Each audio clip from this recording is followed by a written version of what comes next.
സുജയ, SITക്ക് നിർണായകമാണോ?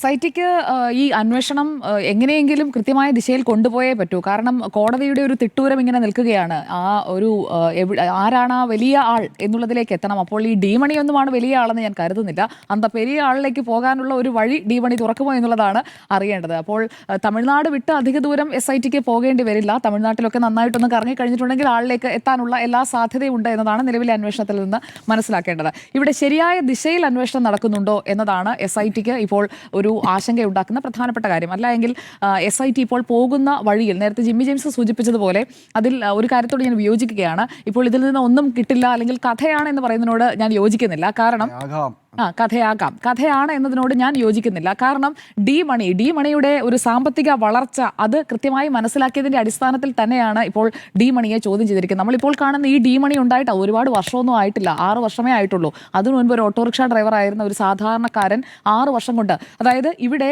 ഉണ്ണികൃഷ്ണൻ പോറ്റിയുടെ സ്വത്തിൽ അഭൂതപൂർവമായ വർധനയുണ്ടായത് ഇക്കഴിഞ്ഞ 6 വർഷങ്ങൾക്കിടയിലാണ്. അപ്പോൾ ഇത് തമ്മിൽ കണക്ട് ചെയ്യാവുന്ന കുറെ കാര്യങ്ങളൊക്കെ നിൽക്കുന്നുണ്ട്. അപ്പോൾ പങ്കുപറ്റിയ ഒരാളാകും ഡി മണി എന്നാണ് ഞാൻ കരുതുന്നത്. അല്ലാതെ അതിലെ പ്രധാനപ്പെട്ട ആസൂത്രകനും മുഖ്യ ഇടനിലക്കാരനും അല്ലെങ്കിൽ ഇതിലെ മുഖ്യ വ്യവസായി അല്ലെങ്കിൽ സോ കോൾഡ് ഡീലറാണ് ഡി മണി എന്ന് ഞാൻ കരുതുന്നില്ല. വൺ എമംഗ് ദം അത് മാത്രമാകാനുള്ള സാധ്യതയാണ് കാണുന്നത്. അപ്പോൾ ഒരു ചന്തയിൽ ഒരു പോക്കറ്റ് നടന്ന നാട്ടിലെ പോക്കറ്റടിക്കാർ മുഴുവൻ ഇടി വാങ്ങിക്കും.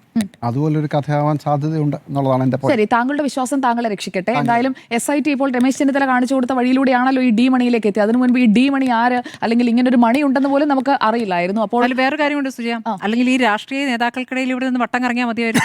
അതിൽ അത് വേറെ തലത്തിലേക്ക് കൊണ്ടുപോവുകയാണ് ചെയ്തത്. അല്ല, ഇതിൽ കൃത്യമായ പണമിടപാടാണെന്നേ. അതായത് പഞ്ചലോഹ വിഗ്രഹം, പണമിടപാട്, കെട്ടുകണക്കിന് നോട്ടുകൾ, അതുപോലെ തന്നെ 500 കോടി മുതൽ 1000 കോടി വരെയുള്ള ഇടപാട്, അതൊക്കെ ഈ മറ്റേ സ്വർണ്ണക്കടത്ത് പോലെയുള്ള കഥകളാണോ എന്നുള്ളതായിരിക്കാമല്ലോ താങ്കളുടെയും സംശയമായി ഇപ്പോൾ വരാനുള്ള ഒരു പ്രധാനപ്പെട്ട കാരണം. പക്ഷേ ഇത് എന്തെങ്കിലും തരത്തിൽ ഇതിൽ ഫാക്ട്സ് ഉണ്ടോ, വസ്തുതകളുണ്ടോ, അതാണ് പരിശോധിക്കപ്പെടേണ്ടത്. ഇവിടെ രമേശ് ചെന്നിത്തല കൊടുത്ത ലീഡ് അന്വേഷണം വഴിതെറ്റിക്കാനാണെങ്കിൽ എന്താണ് രമേശ് ചെന്നിത്തലയ്ക്ക് അങ്ങനെ വഴിതെറ്റിച്ചിട്ട് എന്ത് പ്രയോജനമാണുള്ളത്? ഞാൻ കരുതുന്നില്ല രമേശ് ചെന്നിത്തലയെ പോലുള്ള ഒരു നേതാവ് ഒരു അന്വേഷണം വഴിതെറ്റിക്കാനായിട്ടുള്ള ഒരു ഇൻപുട്ട്, അതും പ്രതിപക്ഷത്തിരുന്നു കൊണ്ട് സർക്കാരിനെ അങ്ങ് സഹായിച്ചേക്കാം എന്ന് കരുതി അങ്ങനെ ഒരു ഇൻപുട്ട് ഇട്ട് കൊടുക്കുമെന്ന് ഞാൻ കരുതുന്നില്ല. കാരണം സ്വാഭാവികമായി ഈ കൊടുത്ത ലീഡിൽ നിന്ന് പിടിച്ചു പോകുമ്പോഴേക്കും അന്വേഷണം വഴിതെറ്റിയിട്ടുണ്ടെങ്കിൽ അതിന്റെ ഗുണമാർക്കാണ്? സർക്കാരിനാണ്, മുഖ്യമന്ത്രിക്കാണ്, CPIM-നാണ്. കാരണം അകത്ത് കിടക്കുന്ന 2 നേതാക്കൾ എന്ന് പറയുന്നത് CPIM-ന്റെ നേതാക്കളാണ്, N വാസുവും പത്മകുമാറും. അപ്പോൾ അവരെ രണ്ടുപേരെയും രക്ഷിക്കുന്നതിന് വേണ്ടി രമേശ് ചെന്നിത്തല എന്തിനാണ് ഇങ്ങനെ ഒരു വ്യവസായിയെ കുറിച്ചുള്ള ലീഡ് കൊടുക്കുന്നത്?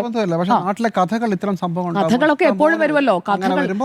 SIT അതിന്റെ പുറകെ പോകാൻ നിർബന്ധിതരാകുന്ന ഒരു അവസ്ഥയുണ്ട്. അല്ല, കഥകളാണെന്ന് ഞാൻ കരുതുന്നില്ല. അതിന്റെ എന്റെ ആ ഒരു കൺവിക്ഷന്റെ അല്ലെങ്കിൽ എന്റെ ബോധ്യത്തിന്റെ അടിസ്ഥാനം രമേശ് ചെന്നിത്തലയാണ്. ഞാൻ അദ്ദേഹത്തെ റെസ്പെക്ട് ചെയ്യുന്നുണ്ട്. ഒരു നേതാവെന്ന നിലയിൽ അദ്ദേഹം പ്രതിപക്ഷ നേതാവായിരുന്നു, മുഖ്യമന്ത്രിയാകാൻ സാധ്യത കൽപ്പിക്കപ്പെടുന്ന ഒരാളാണ്. അങ്ങനെയുള്ള ഒരാൾ UDF-ന് നല്ല സാധ്യതയുള്ള, പ്രത്യേകിച്ചും തദ്ദേശ തെരഞ്ഞെടുപ്പിൽ നല്ല പെർഫോമൻസ് ഒക്കെ കാഴ്ചവെച്ച് ഇരിക്കുമ്പോൾ, അതിൽ സ്വർണ്ണക്കള അടക്കമുള്ള വിഷയങ്ങൾ ഇങ്ങനെ ഉയർത്തി നിൽക്കുമ്പോൾ അതിൽ അദ്ദേഹം വഴിതെറ്റിക്കാൻ വേണ്ടി ശ്രമിച്ചിട്ട് അദ്ദേഹത്തിന് എന്ത് കിട്ടാനാണ്? അങ്ങനെ ചെയ്യുമെന്ന് ഞാൻ കരുതുന്നില്ല. അപ്പോൾ വ്യവസായിയെക്കുറിച്ച് വാദമില്ല. വ്യവസായിയുടെ മൊഴി അതുപോലെ കൊടുത്തു മാത്രമേ രമേശ് ചെന്നിത്തല ഇപ്പോഴും. ശരി, വ്യവസായി പറഞ്ഞ കാര്യങ്ങൾ അതൊരു ഇൻപുട്ടാണ്, അതൊരു ലീഡാണ്. ഒന്നും കിട്ടാതിരുന്ന SITക്ക് ഒരു ലീഡ് കൊടുത്തത് രമേശ് ചെന്നിത്തലയാണ്. അല്ലെങ്കിൽ ഈ രീതിയിലേക്ക് അന്വേഷണം, അതായത് ഇതിനകത്തെ ഹൈക്കോടതി ചോദിച്ച ചോദ്യങ്ങളിലേക്കുള്ള ഒരു അന്വേഷണത്തിന് ലീഡ് ഇട്ട് കൊടുത്തിരിക്കുന്ന രമേശ് ചെന്നിത്തലയാണെന്നുള്ളത് നമ്മൾ അംഗീകരിച്ചേ പറ്റൂ. അറ്റകുറ്റപ്പണി മാത്രമല്ല അവിടെ നടന്നത്. അല്ല, അറ്റകുറ്റപ്പണി മാത്രമല്ല, അവിടെ നിന്ന് കടത്ത് നടന്നിട്ടുണ്ട്. അത് മാത്രമല്ല 10-25 വർഷമായിട്ട് അവിടെ ഒരു തരത്തിലുള്ള ഒരു മിനിറ്റ്സും ഉണ്ടായിരുന്നില്ല, അല്ലെങ്കിൽ രേഖകൾ ഉണ്ടായിരുന്നില്ല, ഒന്നിനും ഒരു കണക്കും ഉണ്ടായിരുന്നില്ല. നടപരമായി വരുന്ന സ്വർണ്ണം അടക്കമുള്ള സാധനങ്ങൾ അത് എങ്ങനെയാണ് അവിടെ രേഖപ്പെടുത്തിയതെന്ന് ചോദിച്ചു കഴിഞ്ഞാൽ രേഖയില്ല എന്നാണ് ഉത്തരം. അപ്പോൾ പലതരത്തിലുള്ള പല വിനിമയങ്ങളും അവിടെ നടന്നിട്ടുണ്ട്. ആ വിനിമയങ്ങളിലേക്കൊക്കെ ചെറുതും വലുതുമായിട്ടുള്ള വിനിമയങ്ങളായിരിക്കും നടന്നിട്ടുണ്ടാവുക. അപ്പോൾ അതിലെ ബിഗ് ഷോട്ട്സ് ആരാണ്, അതിലേക്ക് പോകാനായിട്ട് ഉപകാരപ്പെടുമെന്നുണ്ടെങ്കിൽ ഈ ലീഡിൽ പോകുന്നതിൽ തെറ്റില്ല എന്നതാണ് എൻ്റെ അഭിപ്രായം. സ്വർണ്ണപ്പാളിയിൽ നിന്ന് പഞ്ചലോഹം വരെ ഇപ്പോൾ എത്തി നിൽക്കുകയാണ്. ഈ ഡി മണിയുടെ സ്ഥാപനങ്ങളിൽ അതുപോലെ തന്നെ വീട്ടിൽ SIT പരിശോധന നടത്തി എന്നതാണ് അവരുമായി ബന്ധപ്പെട്ട വൃത്തങ്ങളിൽ നിന്ന് മനസ്സിലാക്കാൻ കഴിയുന്നത്. രാവിലെ 10:30 ആരംഭിച്ച പരിശോധനയാണ്. ഏകദേശം 2 മണിക്കൂറിലധികം സമയം ഈ പരിശോധന നീണ്ടു നിന്നുവെന്നാണ് നമ്മുടെ പ്രതിനിധി അഷ്കർ അലി കരിമ്പയാണ് അവിടെ നേരിട്ട്. ഈ അഷ്കർ അലി കരിമ്പയാണ് ഈ വിവരങ്ങൾ കൃത്യമായി ആദ്യത്തെ പ്രതികരണം അടക്കം കൊണ്ടുവന്നതും പ്രേക്ഷകരിലേക്ക് എത്തിച്ചതും ഇത് പുറം ലോകം അറിഞ്ഞതും നമ്മുടെ റിപ്പോർട്ടറിന്റെ മാധ്യമ സംഘത്തിലൂടെയാണ്. അപ്പോൾ 10:30 പരിശോധന ആരംഭിക്കുന്നു. മാത്രമല്ല, ഈ ശബരിമല സ്വർണ്ണക്കൊള്ളയിൽ ഈ ഡിണ്ടിഗൽ മാത്രമാണോ SITയുടെ ലക്ഷ്യമെന്ന് ചോദിച്ചാൽ അങ്ങനെയല്ല. തമിഴ്നാട്ടിൽ പലയിടങ്ങളിലും പരിശോധന നടത്തേണ്ടതായിട്ടുള്ള സാഹചര്യമുണ്ട്. തിരുവനന്തപുരത്ത് 30-ാം തീയതി ഹാജരാകാനായിട്ടുള്ള സമൻസും ഈ ഡി മണി പറഞ്ഞതൊക്കെ വിശ്വാസത്തിലെടുത്ത് അയാൾ ഇതിലൊന്നും പങ്കാളിയേ അല്ല, ഞാൻ അത്തരക്കാരനല്ല, എൻ്റെ കയ്യിലൊന്നുമില്ല എന്നുള്ളത് തൊടാതെ വിഴുങ്ങിയിട്ടുണ്ടെങ്കിൽ അടുത്ത അന്വേഷണത്തിലേക്ക് പോകേണ്ട കാര്യമില്ല. അപ്പോൾ ബാലമുരുകൻ എന്ന ഒരു പേരുണ്ടെന്ന് പറയുന്നു. അതുപോലെ തന്നെ MS മണി എന്നാണ് തന്റെ പേരെന്ന് അയാൾ പറയുന്നു. അപ്പോൾ കുറെ കാര്യങ്ങളിൽ വ്യക്തത വരുത്തേണ്ടിയിരിക്കുന്നു. ഈ പഞ്ചലോഹ വിഗ്രഹങ്ങൾ മണി വാങ്ങി എന്നുള്ളതാണ്. അപ്പോൾ ശബരിമലയിലെ പഞ്ചലോഹ വിഗ്രഹം ഏതാണ്, ഏത് വിഗ്രഹമാണ് വാങ്ങിയത്? അപ്പോൾ പഞ്ചലോഹം എന്നുള്ളതും ശബരിമല എന്നുള്ളതും ചേർത്ത് വെച്ചിട്ടാണോ, അതോ ഒരു കച്ചവടക്കാരൻ അയാൾ ഇതിൽ ഇൻവോൾവ് ആണ്, അയാൾക്കുണ്ടായിരിക്കുന്ന സ്വത്തിലെ അഭൂതപൂർവമായ വർധനവ്, അതെങ്ങനെയാണ് അയാൾക്ക് അത്രയും സമ്പത്ത് ഉണ്ടായത്, അയാൾ ഇത്ര വലിയ ഇടപാടുകാരനായി മാറിയത്? ഒരു ഓട്ടോറിക്ഷ ഡ്രൈവറിൽ നിന്ന് വലിയ, അയാൾ തന്നെ അവകാശപ്പെടുന്ന റിയൽ എസ്റ്റേറ്റ് ആണ് അയാളുടെ സാമ്പത്തികത്തിന്റെ അടിസ്ഥാനമെന്നാണ്. അപ്പോൾ അയാളുടെ റൂട്ട് കൃത്യമായിട്ട് പരിശോധിച്ചേ പറ്റൂ. കാരണം ഈ റൂട്ടും 2019 to 2025 ഈ പറയുന്ന വർഷങ്ങളിലാണ് നിൽക്കുന്നത്. അയാളുടെ വളർച്ചയും ഇതേ ടൈം പീരീഡിലാണ്. ഈ സ്വർണ്ണപ്പാളി കൊണ്ടുപോയതുമായി ബന്ധപ്പെട്ട കാര്യങ്ങൾ നടക്കുന്ന ആ സമയം മുതൽ തന്നെയാണ് ഈ ഡിണ്ടിഗലിലുള്ള ഒരു ഓട്ടോറിക്ഷ ഡ്രൈവർക്കും ഇത്തരത്തിൽ സമ്പത്തിൽ വർധനയുണ്ടായിരിക്കുന്നത്. ഇവിടെ ഉണ്ണികൃഷ്ണൻ പോറ്റിയും സ്വത്ത് വാങ്ങി കൂട്ടിയിരിക്കുന്നതും ഇടപാടുകൾ നടത്തിയിരിക്കുന്നതും എല്ലാം ഇതേ പീരീഡിലാണ്. അപ്പോൾ ഇതേ പീരീഡിൽ ആർക്കൊക്കെ സാമ്പത്തികമായി നേട്ടമുണ്ടായിട്ടുണ്ട്, ഏതൊക്കെ നേതാക്കൾക്കുണ്ടായിട്ടുണ്ട്, അത് പരിശോധിച്ചാൽ കൃത്യമായി SITക്ക് ഈ വിഷയത്തിൽ സീറോയും ചെയ്യാൻ കഴിയുമെന്ന് തന്നെയാണ് ഞാൻ കരുതുന്നത്. ബാലമുരുകന്റെ സുഹൃത്തായിട്ടുള്ള ശ്രീകൃഷ്ണൻ എന്ന് പറയുന്ന ഒരാളുടെ വീട്ടിലും പരിശോധന നടത്തിയിട്ടുണ്ട്. വിരുദനഗറിൽ അങ്ങനെയുള്ള ഒരു പരിശോധന നടന്നതായും കേൾക്കുന്നുണ്ട്. അപ്പോൾ എന്തായാലും രമേശ് ചെന്നിത്തലയുടെ സുഹൃത്തായ വിദേശ വ്യവസായി അയാൾ നൽകിയ മൊഴിയുടെ കൂടി അടിസ്ഥാനത്തിലാണ് ഇപ്പോൾ ഈ അന്വേഷണം മുന്നോട്ട് പോകുന്നത്. ഈ വിരുദനഗറിലും ഡിണ്ടിഗലിലുമായി ഈ രണ്ട് മേഖലകൾ കേന്ദ്രീകരിച്ചുള്ള പരിശോധനയിൽ നിന്ന് എന്താണ് SITക്ക് ഇതിനകം കണ്ടെത്താൻ കഴിഞ്ഞിട്ടുള്ളത്, അതാണ് അറിയേണ്ടത്. ഹൈക്കോടതിയിൽ എന്തായാലും ജനുവരി 5-ാം തീയതി ഇടക്കാല റിപ്പോർട്ട് കൊടുക്കണം. അപ്പോൾ കൃത്യമായി എന്തെങ്കിലും ഈ ലീഡിൽ പിടിച്ച് മുന്നോട്ട് പോയെങ്കിലും എന്തെങ്കിലും കണ്ടെത്താതെ SITക്ക് കോടതിയിലേക്ക് പോകാൻ കഴിയില്ല. അതുകൊണ്ടാണ് ഇപ്പോൾ ഈ അന്വേഷണം ഇങ്ങനെ പോകുന്നതെന്നാണ് ഞാൻ കരുതുന്നത്. ഇവിടെ പോറ്റി ആൻഡ് കോ അത് നമ്മൾ അംഗീകരിച്ചേ പറ്റുള്ളൂ. അത് കഥയല്ല. കാരണം ശബരിമലയിൽ നിന്ന് അയ്യപ്പന്റെ ശ്രീകോവിലിലെ സ്വർണ്ണപ്പാളികൾ കൊണ്ടുപോയിട്ടുണ്ട്. അത് ജയറാം തന്നെ സമ്മതിച്ചിട്ടുണ്ടല്ലോ. ജയറാമിന്റെ വീട്ടിലെത്തിച്ചു, പൂജ നടത്തി. മറ്റൊരു ഫാക്ടറിയിൽ, അമ്പത്തൂരിലെ ഒരു ഫാക്ടറിയിൽ എത്തിച്ചു, പൂജ നടത്തി. അങ്ങനെ 39 ദിവസം ഈ സ്വർണ്ണപ്പാളികൾ, ഈ ദ്വാരപാലക ശില്പപാളികൾ, അത് ശബരിമലയിൽ നിന്ന് ചെന്നൈ വരെ എത്താൻ 39 ദിവസം എടുത്തു എന്നത് നമ്മുടെ മുന്നിലുള്ള വസ്തുതയാണ്. ഇത് കഥയല്ല, ഇത് നടന്ന സംഭവമാണ്. ഇനി ഇതിനെ നമുക്ക് കഥയെന്ന് പറയാൻ കഴിയില്ല.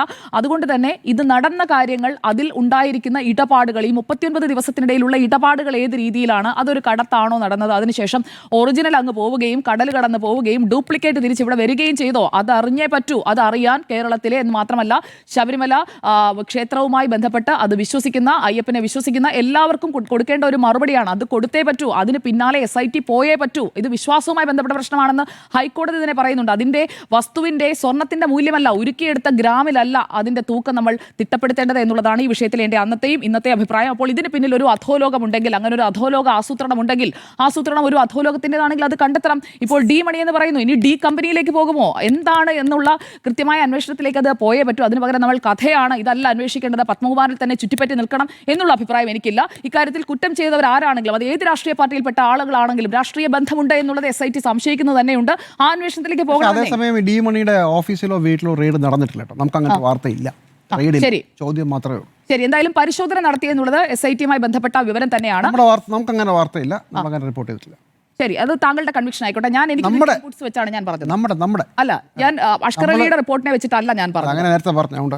ശരി, അഷ്കർ അലി കരിമ്പയാണ് പ്രതികരണം എടുത്തത് എന്നുള്ളതാണ് ഞാൻ പറഞ്ഞത്. ആദ്യമായി അവിടെ എത്തി ദൃശ്യങ്ങളും പ്രേക്ഷകരിലേക്ക് എത്തിച്ചത് അഷ്കർ അലി കരിമ്പയാണ്. ചോദ്യങ്ങൾ ചോദിക്കുകയും ഞാനൊന്ന് പൂർത്തിയാക്കിക്കോട്ടെ. അപ്പോൾ ഈ കാര്യത്തിൽ അവിടെ നടത്തിയിട്ടുള്ള പരിശോധനകളിൽ വിരുദനഗർ, ഞാൻ 2 സ്ഥലം എടുത്തു തന്നെയാണ് പറയുന്നത്. താങ്കൾക്ക് ക്രോസ് ചെക്ക് ചെയ്യാം. താങ്കൾക്ക് ഇൻഫർമേഷൻ കിട്ടാത്തത് ഇറ്റ്സ് നോട്ട് മൈ ഫോൾട്ട്. വിരുദനഗറിലും ഡിണ്ടിഗലിലുമുള്ള 2 ഇടങ്ങളിൽ നമ്മുടെ ചാനലാണ്, നമ്മളാണല്ലോ അവിടെ ആദ്യം അങ്ങനെ ഒരു എൻക്വയറി നടന്നിട്ടില്ല എന്നാണ് എന്റെ ഇൻഫർമേഷൻ. അല്ല സുജയ, അത് അങ്ങനെയാണെങ്കിൽ ഞാൻ പൂർത്തിയാക്കുന്നില്ല. ചോദ്യം അല്ല പറഞ്ഞത്, ഇറ്റ്സ് നോട്ട് മൈ ഫോൾട്ട്. അത് ഞാൻ പറഞ്ഞത് എന്റെ ഫോൾട്ട് അല്ല. നമ്മുടെ ആളുകൾ അവിടെ പോയി താങ്കൾ എന്താണ് പ്രൂവ് ചെയ്യാൻ നോക്കുന്നത്? എനിക്ക് എന്റെ ഇൻഫർമേഷൻ പറയാൻ പറ്റും. അവിടെ പരിശോധന നടന്നിട്ടില്ല. ശരി, ശരി. അല്ല, താങ്കൾ ഇങ്ങനെ കൺഫ്രണ്ട് ചെയ്യുന്നതിനാണ്. ഞാനും ഇതേ ചാനലിൽ തന്നെയല്ലേ ജോലി ചെയ്യുന്നത്. എന്റെ അതൊരു ആ സ്ഥാപനം പറഞ്ഞിട്ടില്ലെന്നാ പറഞ്ഞത്. അത്രേ ഉള്ളൂ. താങ്കൾ എന്റെ വാദത്തെ ഡിസോൺ ചെയ്യേണ്ട ജിമ്മി ജെയിംസ്. വാദത്തില് അങ്ങനെ ഒരു വാർത്ത നമ്മൾ കൊടുത്തിട്ടില്ല എന്ന് ഞാൻ പറഞ്ഞുള്ളൂ. നേരത്തെ കൊടുത്ത വാർത്ത വന്ന് പറയുന്ന വാർത്ത വായിക്കുന്ന വേദിയല്ല. നമ്മൾ പല കാര്യങ്ങളും പലയിടത്തും എടുത്തിട്ടാണല്ലോ. നേരത്തെ പറഞ്ഞപ്പോൾ വേണേ റീവൈൻഡ് ചെയ്ത് നോക്കുക. അങ്ങനെ പറഞ്ഞതുകൊണ്ടാണ് ഞാൻ പറഞ്ഞത് ഉണ്ണി തൂവരും അടങ്ങുന്ന സംഘമാണ് ഈ 10 മുതൽ നിങ്ങൾ അങ്ങനെ പറഞ്ഞത് കൊണ്ടാണ് താങ്കൾ എന്തിനാണ് ആവശ്യമില്ലാതെ കൺഫ്രണ്ട് ചെയ്യുന്നത്? I am raising my own points in my conviction.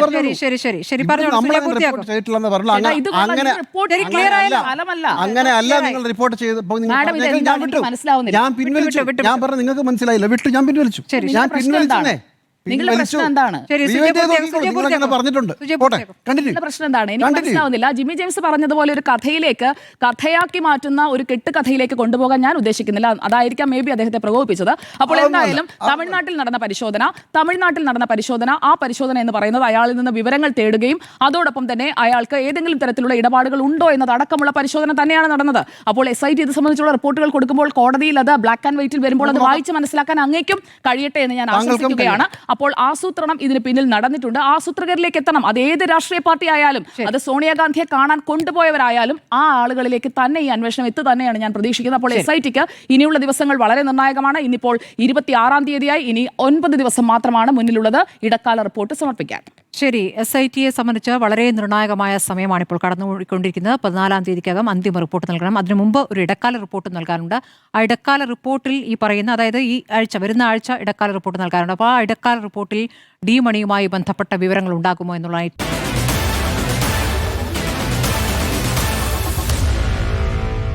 Meet the editors.